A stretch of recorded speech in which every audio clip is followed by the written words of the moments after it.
The boy Yeah, who the thing I struggled find to most tricky speak is without when people hesitation, don't who endured recognize you particularly, but childhood half teasing recognize that made him feel distant from the world around him, would one day become one of the most recognizable comedians on Earth. But Rowan Atkinson's transformation came with a quiet cost. He discovered that when he performed, his speech flowed freely, as if the barrier simply fell away. Yet each appearance as Mr. Bean demanded something deeply personal. Every episode left him emotionally drained. He later described the character as exhausting and quietly counted the days until filming was over. The man who brought laughter to millions confessed that he often felt undeserving of the admiration. Now, at 70, he reflects on how early hardship shaped the path he would follow. The silent comedian finally allows himself to speak. Rowan Sebastian Atkinson was born on January 6, 1955, in Consett, a small town in County Durham, England. He was the youngest of 4 boys, though loss touched the family early. His eldest brother, Paul, passed away in infancy, leaving 3 sons to grow up together. Another brother, Rodney, would later build a life in economics and briefly step into national politics. John Grove, who worked at the school, later remembered Rowan Atkinson as a painfully shy boy, marked by an expressive face and a noticeable difficulty with speech. Some classmates went further, cruelly singling him out for the way he looked and spoke. He was often left alone, watching from the edges while others laughed. Among the students at the same school was Tony Blair, 2 years younger, who would one day rise to national leadership. Even then, he recalled how isolating those years were for Rowan. The teasing followed him relentlessly. Years later, a 2007 article in The Independent revisited that period, describing the severity of the treatment he endured. Yet something remarkable revealed itself whenever Rowan stepped onto a stage. His speech difficulty faded entirely. In performance, his voice flowed without resistance. What had once caused him pain quietly became the foundation of his creative strength. Academically, Rowan excelled. He earned top marks in his science A-levels and in 1973 secured a place at Newcastle University, where he studied electrical and electronic engineering at just 18 years old. Few imagined comedy in his future. He graduated in 1975, only 20, and continued on to the Queen's College, Oxford, for a master's degree focused on self-tuning control systems. He even began doctoral work, but never completed it. Something quieter yet stronger was guiding him elsewhere. His tutor, Chris Robson, once said, "Rowan didn't stand out in class, but the moment he stepped on stage, he became a different person." This was the moment when a quieter transformation began to take shape. While studying at Oxford in 1975, Rowan Atkinson joined the University Drama Society and a small review group known as the Etc. It was there that he met a young writer named Richard Curtis, a meeting that would quietly alter the course of both their lives. Curtis later recalled noticing a reserved, unusual-looking student standing off to the side during a rehearsal in early 1976. But when Rowan finally stepped forward to perform, the change was immediate. He delivered a sketch centered on driving, blending spoken lines with precise physical movement. Curtis would later describe what he saw as pure genius. That same summer, in August 1976, Rowan performed with the Oxford Review at the Edinburgh Festival Fringe. It was his first appearance before a truly national audience, and the response was unmistakably warm. The path ahead began to open. Still officially committed to engineering, Rowan continued his master's degree at Oxford. His research was demanding, and his thesis would later be published in 1978. Yet more and more of his time was drawn toward performance. The contrast between technical study and creative expression was not easily balanced. Even so, his analytical mindset never left him. Years later, it would quietly shape unexpected choices, from his fascination with complex machinery to his early interest in electric and hybrid vehicles, long before such decisions became common. He also drew upon his technical background when speaking thoughtfully about electric vehicle technology and environmental claims, often questioning them with careful precision. Yet beneath those interests, it was clear where his heart truly belonged. Comedy had become his refuge. The theater felt like home. His first significant breakthrough arrived in 1979 when Rowan Atkinson created a radio series titled The Atkinson People for BBC Radio 3. In the show, he portrayed a range of fictional figures, including Sir Corin Basinger and the French philosopher Georges Dupont. The series was written with Richard Curtis and produced by Griff Rhys-Jones. Intelligent and carefully constructed, the program nonetheless struggled to find an audience. It was broadcast in a time slot unsuited to comedy, and few listeners ever discovered it. Even so, critics paid attention. The series was recorded in stereo, an approach more commonly associated with productions like The Hitchhiker's Guide to the Galaxy. Though it did not bring immediate recognition, it quietly confirmed that Rowan was ready for larger stages. The years between 1978 and 1979 were uncertain. Rejections from the BBC arrived repeatedly, and his work was often misunderstood. During interviews and auditions, his speech difficulties resurfaced, adding another layer of challenge. For a time, he considered stepping away from performance and returning to engineering. Then came a simple but powerful realization. Whenever he inhabited a character, his speech flowed freely. Angus Deaton would later appear alongside Rowan Atkinson in Mr. Bean and in an episode of Blackadder. Their partnership gave Rowan quiet reassurance during a period when television continued to turn him away. Radio and live performance offered space to grow, free from the constant pressure of the camera. In 1979, at 24, he returned once more to the Edinburgh Festival Fringe. There, he was seen helping assemble the stage and clearing debris at the new Wireworks Theatre, blending into the background before stepping into the spotlight. His show relied heavily on silence, echoing the physical elegance of early screen comedy. Some audience members struggled to understand it and quietly left, but others sensed something rare. Rowan used his face and body with a precision few performers possessed. That performance quietly placed him in front of the right eyes. By 1980, he began approaching television again. He created a pilot titled Canned Laughter, which aired in 1979. Playing multiple roles, he introduced an early version of what would later become Mr. Bean. The concept was inventive, but it was not commissioned as a full series. During auditions, his speech difficulties often returned, adding strain. Yet he was learning how to manage them. When he appeared on Wogan in 1980, something had shifted. At 25, he had learned how to let performance carry his voice. That long struggle was beginning to loosen its grip. Everything changed in 1979 when the BBC offered him a place on a new comedy program titled Not the 9 O'Clock News. Originally scheduled for April, its debut was delayed due to a general election. Concerns over political timing lingered. When the first episode finally aired on October 16, 1979, the reception was uncertain and the path ahead remained unclear. When the program first aired, almost no one noticed.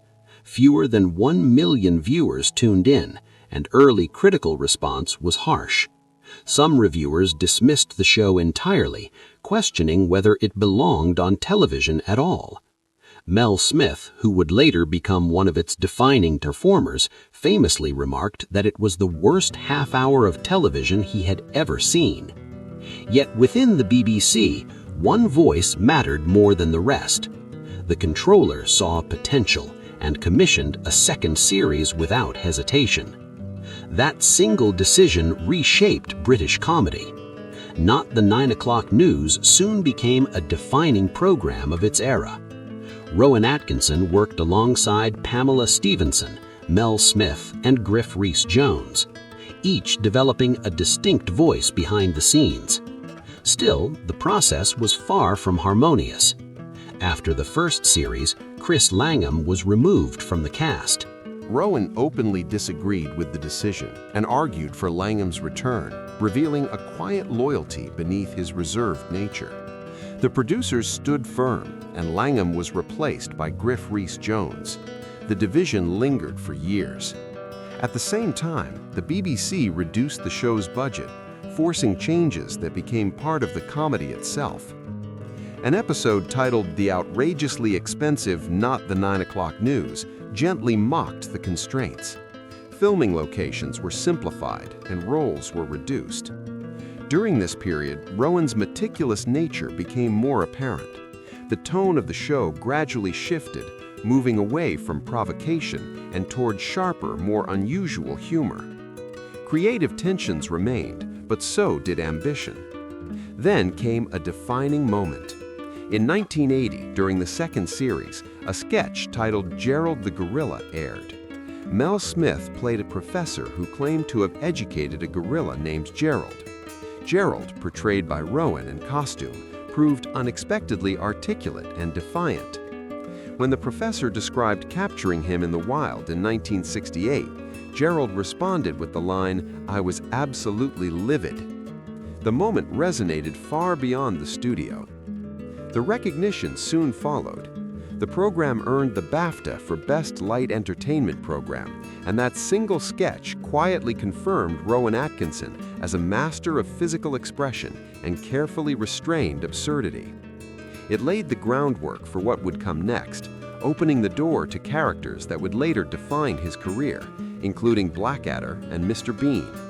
In 1981, an unexpected moment added another layer to his range. The cast released a comedy song titled "I Like Trucking" as part of the album Hedgehog Sandwich. Against all expectations, the song found an audience. Rowan, with no musical background, joined the rest of the cast in performing it. In the accompanying sketch, he drove the truck himself. This detail mattered. He held a valid Class 1 lorry license at the time, lending an authenticity that quietly deepened the humor. Released under BBC Records, the song gained enough popularity to appear later on BBC compilation releases. It revealed something important. Rowan was not limited to one form. He could move comfortably between performance styles, adapting without strain. By 1982, however, the momentum began to slow. The show concluded in March, not due to audience decline, but because the strain had become unsustainable. The pace was relentless. Writing, rehearsing, recording, and performance blurred together. For Rowan, who had long lived with anxiety, the pressure became overwhelming. Rather than continuing for recognition or reward, the cast chose to step away. Their paths soon diverged. Pamela Stephenson relocated to Hollywood. Rowan moved directly into a new project. In 1983, Mel Smith and Griff Rhys-Jones created Alas, Smith & Jones. Walking away at the height of success was uncommon. It reflected Rowan's belief that personal balance and creative honesty mattered more than momentum. On June 15, 1983, he introduced a new series titled Blackadder, co-created with Richard Curtis. The story imagined an alternate version of English history, one shaped by subtle irony rather than spectacle. Rowan portrayed Prince Edmund, an ambitious and calculating son of King Richard IV. The series marked a bold creative step, but it came at a heavy cost. Production expenses rose quickly, and after the first season, the BBC came close to ending it altogether. Unpredictable weather disrupted filming, extended shoots at the castle caused delays, and elaborate costumes combined with a large cast placed increasing strain on the budget. Critical response was mixed. Some longtime viewers resisted the change, and one critic even singled Rowan out unfavorably. Yet opinion shifted with time. The characters felt richer, the humor more refined, and the ensemble chemistry unmistakable. The final chapter, Blackadder Goes Forth, aired in 1989 and took another unexpected turn. Set during the First World War, Rowan portrayed Captain Blackadder, alongside Hugh Laurie as Lieutenant George and Tony Robinson as Baldric. The series balanced wit with quiet reflection, revealing the futility of conflict without abandoning its gentle irony. Though some worried the setting might feel inappropriate, the result was thoughtful, restrained, and deeply resonant. The impact was undeniable. The series received the BAFTA for Best Comedy in 1990, and years later, Rowan Atkinson was honored again with the award for Best Light Entertainment Performance. The show ranked 16th on the British Film Institute's list of the greatest British television programs, and in 2004, a BBC public poll placed it second among the nation's most beloved sitcoms, with more than 282,000 votes. One scene in particular remained etched in memory. The closing moments, filmed in slow motion as soldiers advance across open ground, became one of the most affecting endings ever broadcast on television. Behind the scenes, the atmosphere was unusually warm. The cast worked with an easy sense of trust. Rowan, Hugh Laurie, and Stephen Fry often improvised, relying on instinct rather than rigid scripts. Rowan later reflected that it was the least pressured project of his career, precisely because responsibility was shared. The balance allowed creativity to flourish, and many improvised moments remained in the final cuts. Looking back, he would say that what they experienced in the 1980s could never truly be repeated. Then came Mr. Bean. The first episode aired on January 1, 1990. Drawing an audience of more than 13 million viewers. Rowan had conceived the character years earlier while still at Oxford. With almost no spoken dialogue, Mr. Bean relied entirely on movement and expression, making the series accessible far beyond Britain. It was eventually broadcast in more than 245 countries. One episode, The Trouble with Mr. Bean, reached nearly 19 million viewers, cementing its place among the most widely watched comedies in television history. Because the character spoke so little, Rowan Atkinson was required to communicate every thought through movement and expression alone. What appeared effortless to audiences demanded intense concentration and emotional control. The comedy was simple only on the surface. For the performer behind it, the work was deeply taxing. In 1997, Mr. Bean moved to the cinema with the release of Bean. The film achieved remarkable success, earning more than $251 million worldwide. Over $205 million came from international audiences. In the United Kingdom, it opened at number 1, while in Germany it broke opening records, reaching the equivalent of over 12 million Deutsche Marks in its first weekend. It became the fastest British film to cross the $100 million mark, doing so even before its release in the United States. Yet success brought little relief. The demand for the character only increased, and Rowan felt increasingly worn down by the responsibility. In 2002, he found a quieter solution.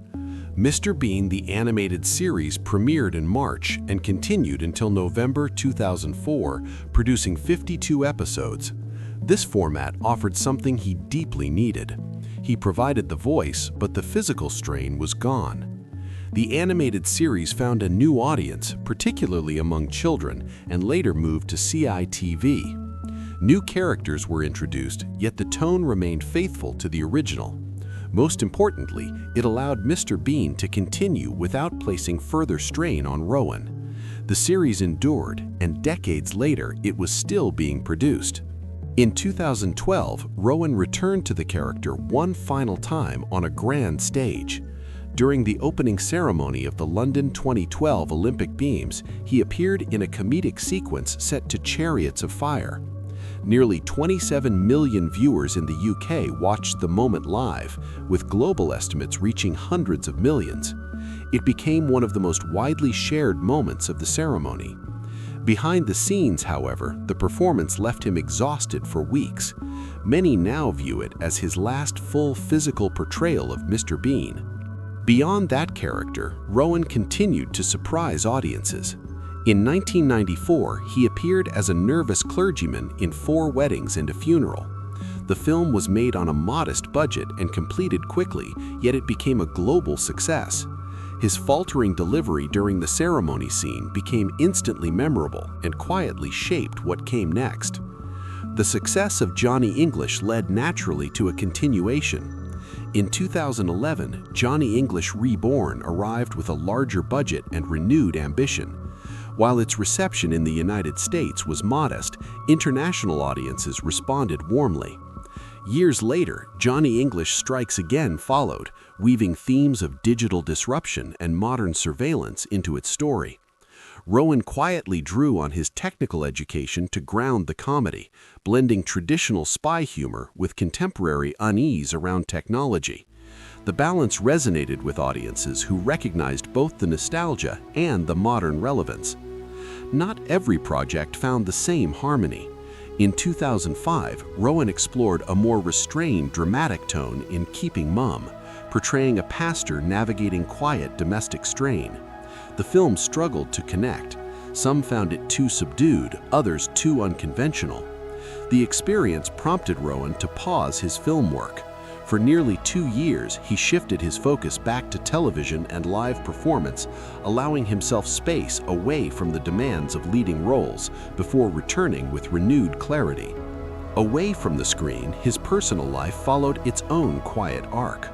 Rowan first met Sunetra Sastry in the late 1980s while she was working as a makeup artist on Blackadder. Their connection grew naturally, and they married on February 5, 1990 in New York City. Stephen Fry served as best man. Together, Rowan and Sunetra raised 2 children, Lily, born in 1993, and Benjamin, born in 1995. For more than 2 decades, they built a private life largely kept away from public view. In 2014, the relationship came to an end, and the separation was finalized the following year. Around the same time, Rowan quietly began a new chapter with Louise Ford. Public attention intensified, and the shift in his personal life became widely discussed, though Rowan himself remained reserved. Years earlier, in March 2001, another unexpected moment revealed a different side of him. While traveling with his family in Kenya aboard a small aircraft, the pilot briefly became unable to respond during flight. He remained composed throughout the incident, guiding everyone safely through a moment that could have ended very differently. Rowan has rarely spoken about the emotional weight it left behind. The experience passed quietly, but it revealed a steadiness few associated with the man known for silent comedy. In October 2012, Rowan Atkinson surprised many by stepping into public debate. Speaking before Parliament, he delivered a measured 9-minute address on freedom of expression. He argued that the definition of offense had become too broad and that open discussion required room for disagreement. His remarks were calm and deliberate, framed not as provocation but as concern for open dialogue. The speech spread quickly, drawing significant attention within days. Reactions were divided. Some groups strongly disagreed with his position, while others welcomed the clarity of his argument. In the end, the discussion led to a change in legislation, with the removal of wording related to insulting language from the Public Order Act. For many, it marked a moment when Rowan was seen not only as an entertainer, but as someone willing to voice principled views even when they invited criticism. Around this period, his personal life was also shifting. In 2013, while appearing in the stage production Quartermain's Terms, Rowan formed a new relationship with his co-star, Louise Ford. He was 58 at the time, and she was 31. The age difference drew public attention when the relationship became known in 2014, coinciding with his separation from Sunetra. Louise Ford later gave birth to their daughter Isla, and Rowan became a father once again at the age of 62. For decades, he had been widely regarded as environmentally conscious. Since the 1980s, Rowan Atkinson drove electric and hybrid vehicles and spoke openly about environmental responsibility. That reputation made what followed all the more unexpected. In June 2023, he published an opinion piece in The Guardian titled, "I love electric vehicles and was an early adopter, but increasingly I feel duped." In the article, Rowan questioned the environmental cost of electric vehicle production, particularly battery manufacturing, suggesting it produced significantly higher emissions in the early stages than many assumed. The piece spread quickly, finding traction across media outlets, including Fox Business. Reaction was swift and divided.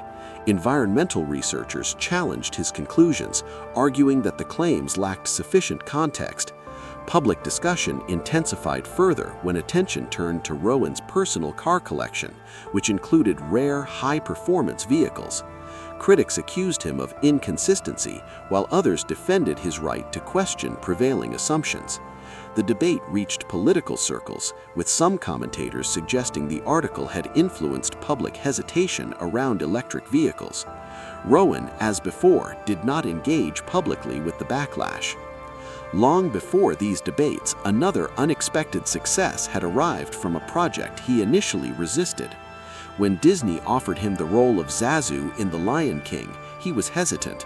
Voice acting had never appealed to him. Still, he accepted the role, and his performance became one of the film's most memorable elements. The film earned nearly $1 billion worldwide, becoming Disney's most successful hand-drawn release. Though he did not perform the singing voice, his interpretation left a lasting impression. He chose not to return for the 2019 remake, which went on to earn $1.6 billion, leaving many viewers quietly disappointed by his absence. In 2018, during an appearance on The Graham Norton Show, Rowan Atkinson shared a rare admission.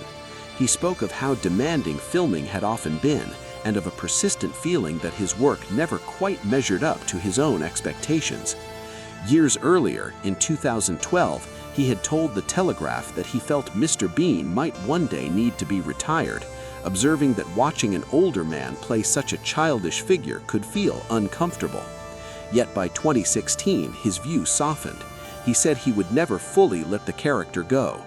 In 2018, Rowan's feelings shifted once more. He suggested that Mr. Bean was unlikely to return, then paused, adding a familiar caution: "You must never say never." For audiences, the uncertainty was confusing. For Rowan, it revealed something deeply human. Letting go of the character that shaped his life was never simple. Mr. Bean brought laughter to the world, but for the man behind the silence, it also carried years of expectation, responsibility, and quiet exhaustion. In 2022, he returned to physical comedy with Man vs. Bee. On Netflix, Rowan portrayed Trevor, a house-sitter locked in a prolonged battle with a single bee. Across 9 short episodes, the tone was light and playful, echoing an earlier era of comedy. Yet the work was demanding. At 67, Rowan was once again performing physical routines reminiscent of his Mr. Bean years. He admitted that even years earlier, during Mr. Bean's holiday, a simple cycling scene had left him completely drained. He had never considered himself athletic, and time had only made that reality clearer. Man vs. Bee felt both like a return and a reminder. The style remained, but the body had changed. On January 6, 2025, Rowan Atkinson turned 70. Born in the north of England, he had spent more than 4 decades making the world laugh. His birthday prompted a wave of reflection. Fans shared memories, favorite moments, and quiet gratitude. Others wondered if retirement was approaching.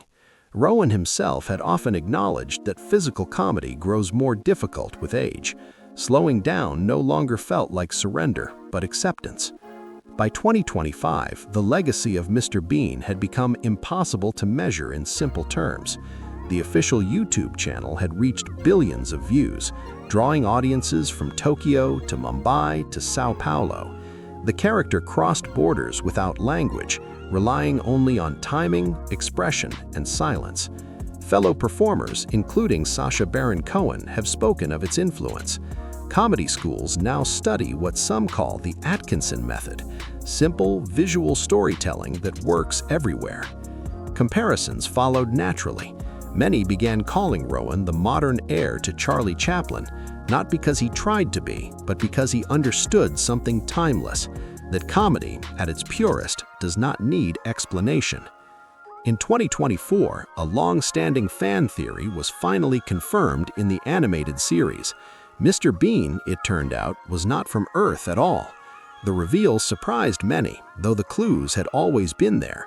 From the opening moments of the original series, where Bean descends from the sky, to the absence of a first name, the hints had quietly waited. Rowan himself had once alluded to it decades earlier. Now it was simply part of the story. The awards tell one version of his career: multiple BAFTAs, an international Emmy, theater honors, decades of recognition. Yet Rowan has often said he does not feel successful. He continues to question himself, to doubt, to reflect. Perhaps that is what kept the work honest. Because beyond the numbers, beyond the characters, beyond the applause, Rowan Atkinson offered something rare: laughter without cruelty, silence without emptiness, comedy that asked nothing from the audience but attention. If this story moved you, take a moment to like the video, share your thoughts in the comments, and subscribe for more stories like this. See you in the next story.